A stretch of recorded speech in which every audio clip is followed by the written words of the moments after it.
இருந்தது அந்த வார்த்தை தேவன் தானே, அந்த வார்த்தை தேவன் தானே.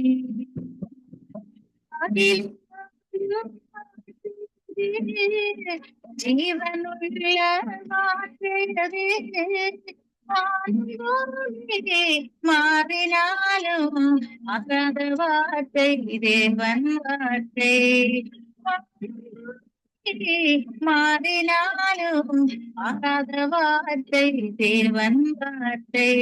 ஆதியிலே ஒரு இருந்தது அந்த வார்த்தை தேவன் தானே, அந்த வார்த்தை தேவன் தானே, அந்த வார்த்தை தேவன் தானே.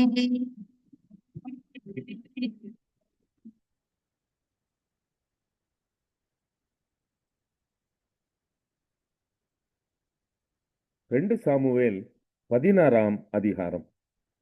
தாவீது மலையுச்சியிலிருந்து சற்றுப்புறம் நடந்து போன போது, இதோ மேவிபோசேத்தின் காரியக்காரனாகிய சீபா பொதிகளை சுமக்கிற 2 கழுதைகளை ஓட்டிக் கொண்டு வந்து அவனை சந்தித்தான். அவைகளில் 200 அப்பங்களும் வற்றலான 100 திராட்சப்பழ குலைகளும் வசந்த காலத்து பலனான 100 குலைகளும் 1 துருத்தி திராட்சரசமும் இருந்தது. ராஜா சீபாவை பார்த்து, இவைகள் என்னத்திற்கு என்று கேட்டதற்கு, சீபா, கழுதைகள் ராஜாவின் வீட்டார் ஏறுகிறதற்கும் அப்பங்களும் பழங்களும் வாலிபர் புசிக்கிறதற்கும் திராட்சரசம் வனாந்தரத்தில் விடாய்த்து போனவர்கள் குடிக்கிறதற்குமே என்றான். அப்பொழுது ராஜா, உன் ஆண்டவனுடைய குமாரன் எங்கே என்று கேட்டதற்கு, சீபா ராஜாவை நோக்கி, எருசலேமில் இருக்கிறான். இன்று இஸ்ரவேல் வீட்டார் என் தகப்பனுடைய ராஜ்யத்தை என் வசமாய் திரும்ப பண்ணுவார்கள் என்றான் என்று சொன்னான். அப்பொழுது ராஜா சீபாவை நோக்கி, மேவிபோசேத்திற்கு உண்டானதெல்லாம் உன்னுடையதாயிற்று என்றான். அதற்கு சீபா, ராஜாவாகிய என் ஆண்டவனே, உம்முடைய கண்களில் எனக்கு தயை கிடைக்க வேண்டும் என்று நான் பணிந்து கேட்டுக்கொள்கிறேன் என்றான். தாவீது ராஜா பகூரி மட்டும் வந்தபோது, இதோ சவுல் வீட்டு வம்சத்தானாய் இருக்கிற கேராவின் குமாரனாகிய சீமேயு என்னும் பேருள்ள ஒரு மனுஷன் அங்கே இருந்து புறப்பட்டு தூசித்துக் கொண்டே நடந்து வந்து, சகல ஜனங்களும் சகல பலசாலிகளும் தாவீதின் வலதுபுறமாகவும் இடதுபுறமாகவும் நடக்கையில் தாவீதின் மேலும் தாவீது ராஜாவுடைய சகல ஊழியக்காரர் மேலும் கற்களை எறிந்தான். சீமேயு அவனை தூஷித்து, இரத்த பிரியனே, பேலியாளின் மனுஷனே, தொலைந்து போ, தொலைந்து போ. சவுலின் ஸ்தலத்தில் ராஜாவான உன்மேல் கர்த்தர் சவுல் வீட்டாரின் இரத்தப்பழியை திரும்ப பண்ணினார். கர்த்தர் ராஜ்யபாரத்தை உன் குமாரனாகிய அப்சலோமின் கையில் ஒப்புக் கொடுத்தார். இப்போதும் இதோ உன் அக்கிரமத்தில் அகப்பட்டாய். நீ இரத்த பிரியனான மனுஷன் என்றான். அப்பொழுது செருயாவின் குமாரன் அபிசாய் ராஜாவை நோக்கி, அந்த செத்த நாய் ராஜாவாகிய என் ஆண்டவனை தூஷிப்பானேன்? நான் போய் அவன் தலையை வாங்கி போடட்டுமே என்றான். அதற்கு ராஜா, செருயாவின் குமாரரே, எனக்கும் உங்களுக்கும் என்ன? அவன் என்னை தூஷிக்கட்டும். தாவீதை தூஷிக்க வேண்டும் என்று கர்த்தர் அவனுக்கு சொன்னார். ஆகையால் ஏன் இப்படி செய்கிறாய் என்று கேட்கத்தக்கவன் யார் என்றான். பின்னும் தாவீது அபிசாயையும் தன் ஊழியக்காரர் எல்லாரையும் பார்த்து, இதோ என் கற்ப பிறப்பான என் குமாரனே, என் பிராணனை வாங்க தேடும்போது இந்த பென்யமீனன் எத்தனை அதிகமாய் செய்வான்? அவன் தூஷிக்கட்டும். அப்படி செய்ய கர்த்தர் அவனுக்கு கட்டளையிட்டிருக்கிறார். ஒருவேளை கர்த்தர் என் சிறுமையை பார்த்து இந்த நாளில் அவன் நிந்தித்த நிந்தனைக்கு பதிலாக எனக்கு நன்மையை சரி கட்டுவார் என்றான். அப்படியே தாவீதும் அவன் மனுஷரும் வழியே நடந்து போனார்கள். சீமேயியும் மலையின் பக்கத்திலே அவனுக்கு எதிராக நடந்து தூஷித்து அவனுக்கு எதிராக கற்களை எறிந்து மண்ணை தூற்றிக்கொண்டே வந்தான். ராஜாவும் அவனோடு இருந்த சகல ஜனங்களும் விடாய்த்தவர்களாய் தங்குமிடத்திலே சேர்ந்து இளைப்பாறினார்கள். அப்சலோமும் இஸ்ரவேல் மனுஷராகிய சகல ஜனங்களும் அவனோட கூட அகித்தோப்பேலும் எருசலேமுக்கு வந்தார்கள். அற்கியனாகிய ஊசா என்னும் தாவீதின் சிநேகிதன் அப்சலோமிடத்தில் வந்தபோது ஊசாய் அப்சலோமை நோக்கி, ராஜாவே வாழ்க, ராஜாவே வாழ்க என்றான். அப்பொழுது அப்சலோம் ஊசாயை பார்த்து, உன் சிநேகிதன் மேல் உனக்கு இருக்கிற தயை இதுதானோ? உன் சிநேகிதனோட நீ போகாதே போனது என்ன என்று கேட்டான். அதற்கு ஊசாய் அப்சலோமை நோக்கி, அப்படியல்ல, கர்த்தரும் இந்த ஜனங்களும் இஸ்ரவேல் மனுஷர் அனைவரும் தெரிந்து கொள்ளுகிறவரையே நான் சேர்ந்து அவரோடே இருப்பேன். இதுவும் அல்லாமல் நான் யாரிடத்தில் சேவிப்பேன்? அவருடைய குமாரனிடத்தில் அல்லவா? உம்முடைய தகப்பனிடத்தில் எப்படி சேவித்தேனோ அப்படியே உம்மிடத்திலும் சேவிப்பேன் என்றான். அப்சலோம் அகித்தோப்பேலை பார்த்து, நாங்கள் செய்ய வேண்டியது இன்னதென்று ஆலோசனை சொல்லும் என்றான். அப்பொழுது அகித்தோப்பேல் அப்சலோமை நோக்கி, வீட்டை காக்க உம்முடைய தகப்பன் பின் வைத்த அவருடைய மறுமனையாட்டிகளிடத்தில் பிரவேசியும். அப்பொழுது உம்முடைய தகப்பனுக்கு நாற்றமாய் போனீர் என்பதை இஸ்ரவேலர் எல்லாரும் கேள்விப்பட்டு உம்மோடு இருக்கிற எல்லாருடைய கைகளும் பலக்கும் என்றான். அப்படியே அப்சலோமுக்கு உப்பரிகையின் மேல் ஒரு கூடாரத்தை போட்டார்கள். அங்கே அப்சலோம் சகல இஸ்ரவேலரின் கண்களுக்கு முன்பாக தன் தகப்பனுடைய மறுமனையாட்டிகளிடத்தில் பிரவேசித்தான். அந்நாட்களில் அகித்தோப்பேல் சொல்லும் ஆலோசனை தேவனுடைய வாக்கை போல இருந்தது. அப்படி அகித்தோப்பேலின் ஆலோசனை எல்லாம் தாவீதுக்கும் இருந்தது, அப்சலோமுக்கும். எரேமியா 20ஆம் அதிகாரம். எரேமியா இந்த வார்த்தைகளை தீர்க்க தரிசனமாக சொல்லுகிறதை ஆசாரியனான இம்மேருடைய குமாரனும் கர்த்தருடைய ஆலயத்து பிரதான விசாரணை கர்த்தனும் ஆகிய பஸ்கூர் கேட்டபோது, எரேமியா தீர்க்கதரிசியை பஸ்கூர் அடித்து அவனை கர்த்தருடைய ஆலயத்திலே பென்யமீன் கோத்திரத்தாரை சேர்ந்த மேல் வாசலில் இருக்கும் காவல் அறையிலே போட்டான். மறுநாளிலே பஸ்கூர் எரேமியாவை காவல் அறையிலிருந்து வெளியே போக விட்டான். அப்பொழுது எரேமியா அவனை நோக்கி, கர்த்தர் உன்னை பஸ்கூர் என்று அழைக்காமல் மாகோர் மிசாபீப் என்று அழைக்கிறார். மேலும் கர்த்தர், இதோ நான் உன்னையும் உன் எல்லா சிநேகிதரையும் பயத்துக்கு ஒப்புக் கொடுக்கிறேன். உன் கண்கள் காண இவர்கள் சத்துருக்களின் பட்டயத்தால் விழுவார்கள். யூதா அனைத்தையும் நான் பாபிலோன் ராஜாவின் கையில் ஒப்புக் கொடுப்பேன்.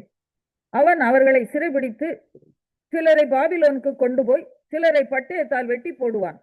இந்த நகரத்தின் எல்லா பலத்தையும் அதன் எல்லா சம்பத்தையும் அதன் அருமையான எல்லா பொருள்களையும் யூதா ராஜாக்களின் எல்லா பொக்கிஷங்களையும் நான் அவர்கள் சத்துருக்கள் கையில் ஒப்புக் கொடுப்பேன். அவர்கள் அவைகளை கொள்ளையிட்டு பாபிலோனுக்கு கொண்டு போவார்கள். பஸ்கூரே, நீயும் உன் வீட்டில் வாசமாயிருக்கிற யாவரும் சிறைப்பட்டு போவீர்கள். நீயும் உன் கள்ள தீர்க்க தரிசனத்துக்கு செவி கொடுத்த உன் சிநேகிதர் யாவரும் பாபிலோனுக்கு போய் அங்கே மரித்து அங்கே அடக்கம் பண்ணப்படுவீர்கள் என்று சொல்லுகிறார் என்றான். கர்த்தாவே, என்னை இணங்க பண்ணினீர், நான் இணங்கினேன். நீர் என்னிலும் பலத்தவராய் இருந்து என்னை மேற்கொண்டீர். நாள்தோறும் நகைப்புக்கு இடமானேன். எல்லாரும் என்னை பரிகாசம் பண்ணுகிறார்கள். நான் பேசினது முதற்கொண்டு கதறுகிறேன். கொடுமை என்றும் பால் கடிப்பென்றும் சத்தமிட்டு கூறுகிறேன். நான் கூறின கர்த்தருடைய வார்த்தை நாள்தோறும் எனக்கு நிந்தையும் பரிகாசமும் ஆயிற்று. ஆதலால் நான் அவரை பிரஸ்தாபம் பண்ணாமலும் இனி கர்த்தருடைய நாமத்திலே பேசாமலும் இருப்பேன் என்றேன். ஆனாலும் அவருடைய வார்த்தை என் எலும்புகளில் அடைப்பட்டு எரிகிற அக்கினியைப் போல் என் இருதயத்தில் இருந்தது. அதை சகித்து இழைத்து போனேன். எனக்கு பொறுக்க கூடாமற் போயிற்று. அநேகர் சொல்லும் அவதூறை கேட்டேன். பயம் சூழ்ந்திருந்தது. அறிவியுங்கள், அப்பொழுது நாங்கள் அதை அறிவிப்போம் என்கிறார்கள். என்னோட சமாதானமாய் இருந்த அனைவரும் நான் தவறி விழும்படி காத்திருந்து ஒருவேளை இணங்குவான், அப்பொழுது அவனை மேற்கொண்டு அவனில் குரோதம் தீர்த்து கொள்வோம் என்கிறார்கள். கர்த்தரோ பயங்கரமான பராக்கிரமசாலியாய் என்னோடு இருக்கிறார். ஆகையால் என்னை துன்பப்படுத்துகிறவர்கள் மேற்கொள்ளாமல் இடறுவார்கள். தங்கள் காரியம் வாய்க்காதபடியால் மிகவும் வெட்கப்படுவார்கள்.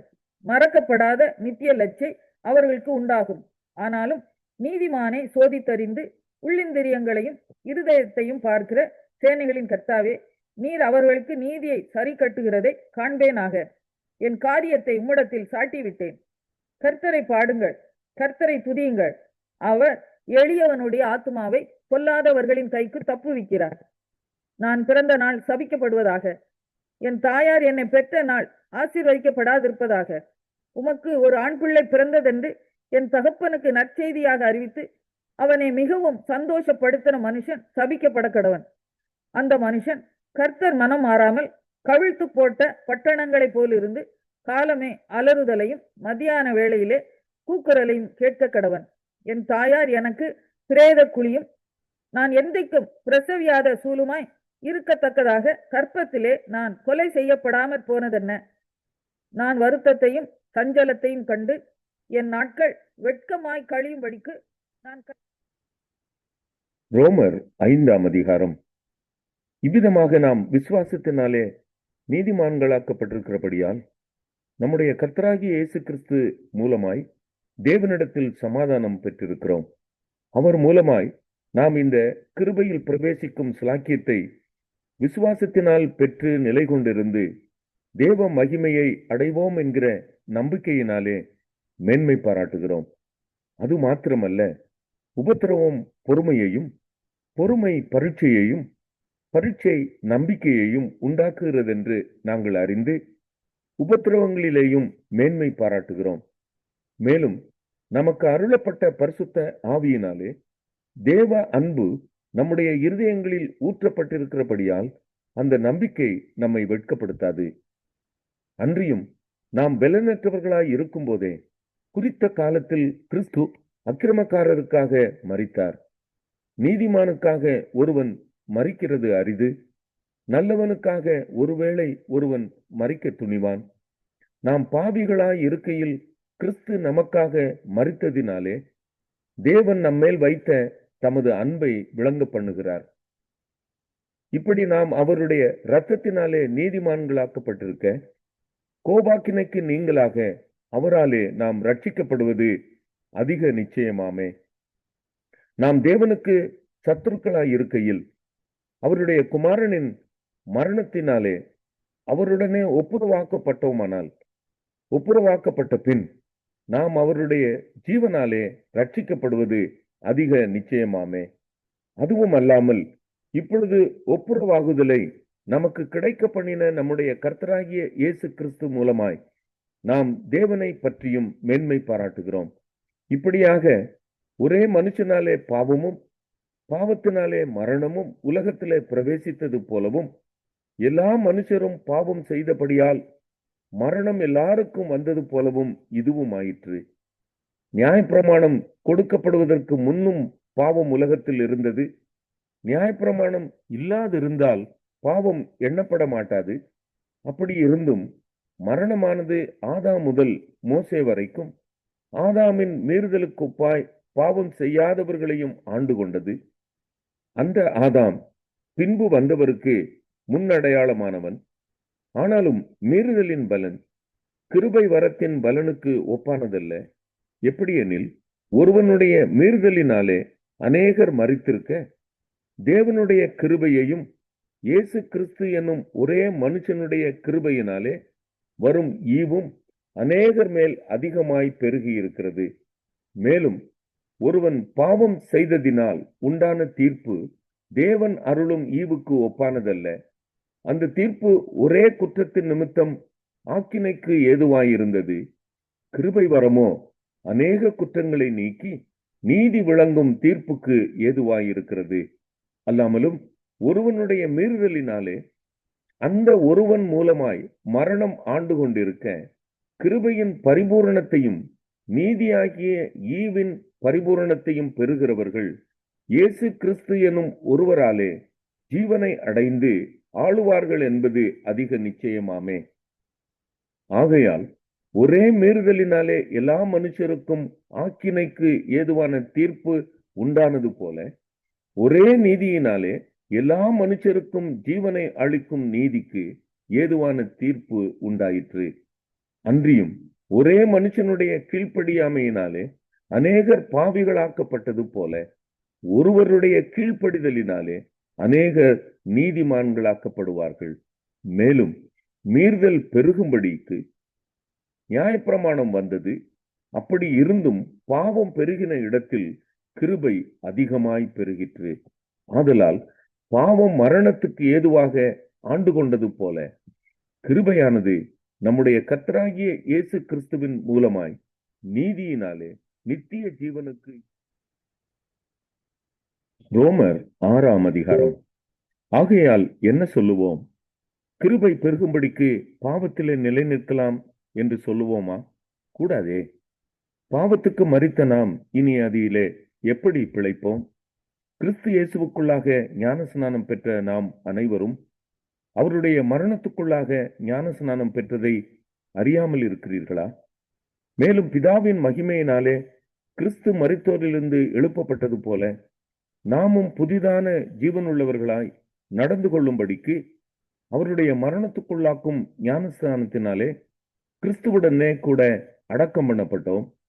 ஆதலால் அவருடைய மரணத்தின் சாயலில் நாம் இணைக்கப்பட்டவர்களானால் அவர் உயிர்த்தெழுதலின் சாயலிலும் இணைக்கப்பட்டிருப்போம். நாம் இனி பாவத்துக்கு ஊழியம் செய்யாதபடிக்கு பாவ சரீரம் ஒளிந்து போகும் பொருட்டாக நம்முடைய பழைய மனுஷன் அவரோட கூட சிலுவையில் அறையப்பட்டதென்று அறிந்திருக்கிறோம். மரித்தவன் பாவத்துக்கு நீங்கி விடுதலையாக்கப்பட்டிருக்கிறானே. ஆகையால் கிறிஸ்துவுடனே கூட நாம் மரித்தோமானால் அவருடனே கூட பிழைத்தும் இருப்போம் என்று நம்புகிறோம். மரித்தோரிலிருந்து எழுந்த கிறிஸ்து இனி மரிப்பதில்லை என்று அறிந்திருக்கிறோம். மரணம் இனி அவரை ஆண்டு கொள்வதில்லை. அவர் மரித்தது பாவத்திற்கென்று ஒரே தரம் மரித்தார். அவர் பிழைத்திருக்கிறது தேவனுக்கென்று பிழைத்திருக்கிறார். அப்படியே நீங்களும் உங்களை பாவத்திற்கு மரித்தவர்களாகவும் நம்முடைய கர்த்தராகிய இயேசு கிறிஸ்துவுக்குள் தேவனுக்கென்று பிழைத்திருக்கிறவர்களாகவும் எண்ணிக்கொள்ளுங்கள். ஆகையால் நீங்கள் சரீர இச்சைகளின்படி பாவத்திற்கு கீழ்ப்படியத்தக்கதாக சாவுக்கேதுவான உங்கள் சரீரத்தில் பாவம் ஆளாதிருப்பதாக நீங்கள் உங்கள் அவயவங்களை அநீதியின் ஆயுதங்களாக பாவத்திற்கு ஒப்புக்கொடாமல் உங்களை மரித்தோரிலிருந்து பிழைத்திருக்கிறவர்களாக தேவனுக்கு ஒப்பு கொடுத்து உங்கள் அவயவங்களை நீதிக்குரிய ஆயுதங்களாக தேவனுக்கு ஒப்பு கொடுங்கள். நீங்கள் நியாயப்பிரமாணத்துக்கு கீழ்ப்பட்டிராமல் கிருபைக்கு கீழ்ப்பட்டிருக்கிறபடியால் பாவம் உங்களை மேற்கொள்ள மாட்டாது. இதனால் என்ன? நாம் நியாயப்பிரமாணத்துக்கு கீழ்ப்பட்டிராமல் கிருபைக்கு கீழ்ப்பட்டிருக்கிறபடியால் பாவம் செய்யலாமா? கூடாதே. மரணத்துக்கு ஏதுவான பாவத்துக்கானாலும் நீதிக்கு ஏதுவான கீழ்ப்படிதலுக்கானாலும் எதற்கு கீழ்ப்படியும்படி உங்களை அடிமைகளாக ஒப்பு கொடுக்கிறீர்களோ அதற்கே கீழ்ப்படுகிற அடிமைகளாய் இருக்கிறீர்கள் என்று அறியீர்களா? முன்னே நீங்கள் பாவத்திற்கு அடிமைகளாய் இருந்தும் இப்பொழுது உங்களுக்கு ஒப்புவிக்கப்பட்ட உபதேச சட்டத்திற்கு நீங்கள் மனப்பூர்வமாய் கீழ்ப்படிந்ததினாலே தேவனுக்கு ஸ்தோத்திரம். பாவத்தினின்று நீங்கள் விடுதலையாக்கப்பட்டு நீதிக்கு அடிமைகளானீர்கள். உங்கள் மாம்ச பலவீனத்தின் நிமித்தம் மனுஷர் பேசுகிற பிரகாரமாய் பேசுகிறேன். அக்கிரமத்தை நடப்பிக்கும்படி முன்னே நீங்கள் உங்கள் அவயவங்களை அசுத்தத்திற்கும் அக்கிரமத்திற்கும் அடிமைகளாக ஒப்பு கொடுத்தது போல இப்பொழுது பரிசுத்தமானதை நடப்பிக்கும்படி உங்கள் அவயவங்களை நீதிக்கு அடிமைகளாக ஒப்பு கொடுங்கள். பாவத்திற்கு நீங்கள் அடிமைகளாயிருந்த காலத்தில் நீதிக்கு நீங்கினவர்களாயிருந்தீர்கள். இப்பொழுது உங்களுக்கு வெட்கமாக தோன்றுகிற காரியங்களினாலே அக்காலத்தில் உங்களுக்கு என்ன பலன் கிடைத்தது? அவைகளின் முடிவு மரணமே. இப்பொழுது நீங்கள் பாவத்தினின்று விடுதலையாக்கப்பட்டு தேவனுக்கு அடிமைகளானதினால் பரிசுத்தமாகுதல் உங்களுக்கு கிடைக்கும் பலன் முடிவோ நித்திய ஜீவன். பாவத்தின் சம்பளம் மரணம், தேவனுடைய கிருபை வரமோ நம்முடைய கர்த்தராகிய இயேசு கிறிஸ்து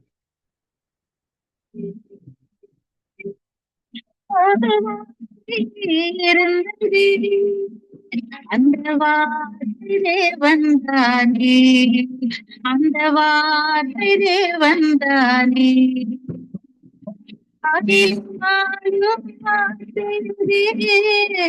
ஜீவனுள்ள வார்த்தையதே, மாறினாலும் அகாத வார்த்தை தேவன் வார்த்தை. மாறினாலும் ஆகாத வார்த்தை தேவன் வார்த்தை.